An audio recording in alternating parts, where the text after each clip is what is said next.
इतर काही घडामोडी पाहूया संक्षिप्त स्वरूपात।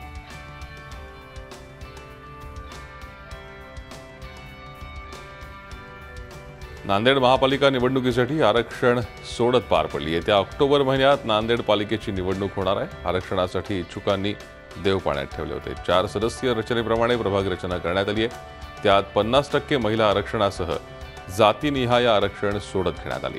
नांदेड महापालिकेत एकूण 81 सदस्य आहेत। त्यानुसार 19 प्रभाग 4 सदस्यांचे तर 1 प्रभाग 5 सदस्यीय असणार आहे। यंदा महापौरपद अनुसूचित जातीच्या महिलेसाठी राखीव झालंय।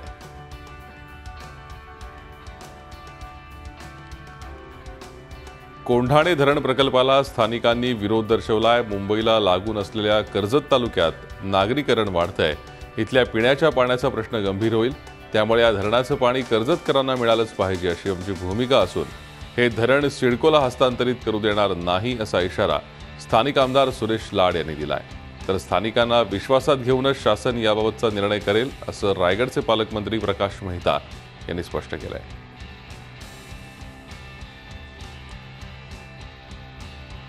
रत्नागिरी जिल्ह्यात पहिल्या पावसानंतर बदललेल्या वातावरणामुळे साथीच्या आजारानं डोकं वर काढलंय। जिल्ह्यात स्वाईन फ्लूचे 6 रुग्ण आढळले असून त्यांना अधिक उपचारासाठी कोल्हापूरला हलवण्यात आलंय। तर त्यातील 2 जणांचा कोल्हापूर इथे काही महिन्यांपूर्वी मृत्यू झाल्याची नोंद जिल्हा शासकीय रुग्णालयात करण्यात आली आहे।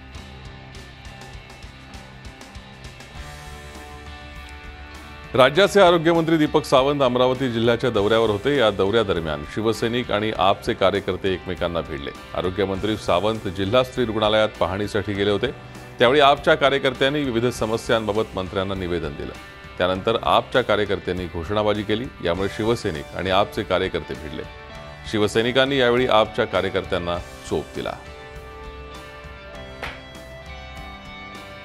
आरोग्य सेविकेकडे लाचेची मागणी करणाऱ्या गोरेगाव तालुका वैद्यकीय अधिकाऱ्याला आणि जिल्हा परिषदेच्या आरोग्य सहाय्यकाला एसीबीनं भंडाऱ्यात अटक केली। राष्ट्रीय आरोग्य अभियान योजनेअंतर्गत काम करणाऱ्या या आरोग्य सेविकेला 11 महिन्यांचं कंत्राट पुन्हा देण्यासाठी 20,000ची लाच मागितली होती।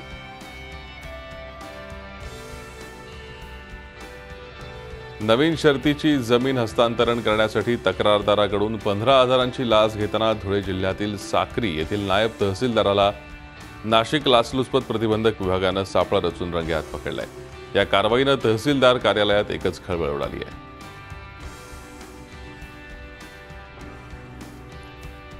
सोलापूर जिल्ह्यातील अक्कलकोट तालुक्यातल्या दुधनी नगरपालिका परिसरात गेल्या 20 दिवसांपासून पाणी पुरवठा होत नसल्यानं गावातील नागरिकांमध्ये संताप आहे। सत्ताधारी भाजप आणि ग्रामस्थांनी प्रशासनाचा विरोध करत नगर परिषदेत घागर मोर्चा काढून आपला संताप व्यक्त केला।